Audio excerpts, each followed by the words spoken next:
स्वागतम सुस्वागतम। स्वागत है मित्रों आपका हमारे YouTube चैनल दलितों की कहानियाँ में। चलिए आचार्य कौलक्लुरी इनाक जी की कहानियों का रसानंद लेते हैं। फलाना व्यक्ति हमारा शत्रु है, उसके और हमारे बीच शत्रुता है, यह बैर समाप्त हो जाना है, उसे तुम्हें ही समाप्त करना है। कहने पर नरसिम्हलू असाइयों का शूरवीर बन जाता है। एक अकेले हाथ को खून लगे बगैर किए जाने वाले कार्यों को गंधर्व की तरह पूरा करके स्वर्ग के सुखों का अनुभव किया करता था। अधिकांश मुकदमे बाहर आते ही नहीं थे, कुछ पुलिस स्टेशन को आते थे। उनके लिए सहज मृत्यु या परिष्कार परिणाम मिलते थे। कुछ केस कोर्ट को जाया करते थे और ज़्यादातर केसों को साक्ष्य के अभाव में न्यायाधीश काट दिया करते थे। एक आध को चोरी के मामले में ही दंड मिलता था, वह भी बड़ा दंड नहीं हुआ करता था। जेल में भी नरसिम्हलू को स्वर्ग के सुख उपलब्ध हुआ करते थे। उसका महाराज योग था, निर्विघ्न काम हो जाया करते थे, पेट भर पीकर खाया करता था, भरपूर नींद लिया करता था। रंभा, उर्वशी, तिलोत्तमा आदि आकर उसकी सरपियाएँ किया करती थी। जैसा कहा जाए वैसा ही सुना करती थी। कहते हैं ना, घर से मंदिर ही श्रेष्ठ कर होता है।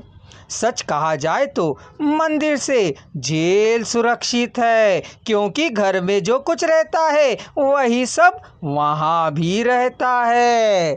ऊपर से शत्रु नहीं आ सकते हैं, उसे मार नहीं सकते हैं, उसे भय नहीं रहता है। कोई अजनबी अपरिचित लोग जिनका पता नहीं है, आयु रहित से ही ना इस सभी के मूल रेड्डी होने के कारण रेड्डी को खत्म किए बिना गांव में शांति नहीं है, विशांति नहीं है। कह पड़ोस के गांव वाले रेड्डी को किराए की मुट्ठा से यह काम करवाने के लिए समझौता कर लिए थे। वह काम नरसिम्हम के जेल में रहने पर होना था। गड़े होतुर से उरव कुंडा जाने वाले बस में से वज्रक्रूर के पार करते ही बाहर लाकर मार डालने की योजना बनी।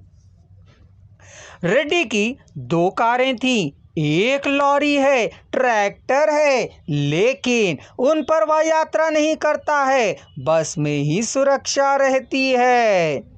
इसी बीच नरसिम्हलू पेरोल पर जेल से बाहर आया। दोनों ही बसों में आते समय ही उस मुट्ठा को अनुकूल हुआ। नरसिम्हलू की पीठ पर जानवरों को मारने वाली दरंती नहीं है, सोच वे खुश हुए थे। कमर में पिस्तौल थी, इस पर उन लोगों ने गौर नहीं किया। उनके पास बड़ी दरांतियों के साथ बड़ी कुल्हाड़ियाँ भी थी। वज्रक्रूर में वे बस चढ़े थे।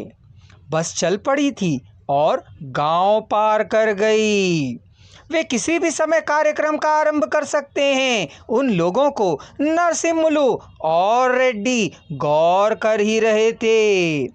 यदि वे सामने ना आए तो इन्हें अपने आप आगे नहीं बढ़ना चाहिए, कह निर्णय कर लिया था और तैयार बैठे थे। बम, गोले आदि बारूद को रखने वाले अंग्रेजों के सम्मुख जिस प्रकार भारतीय राजा दास बन गए थे, उसी तरह लोह के मूल स्थित आर्य लोगों के सम्मुख लोहे का उपयोग न जानने वाले भारतीय राजा गणाधिपति गण चिल्लर फुटकर जाति के गणपति लोग तितिर बितिर हो गए थे।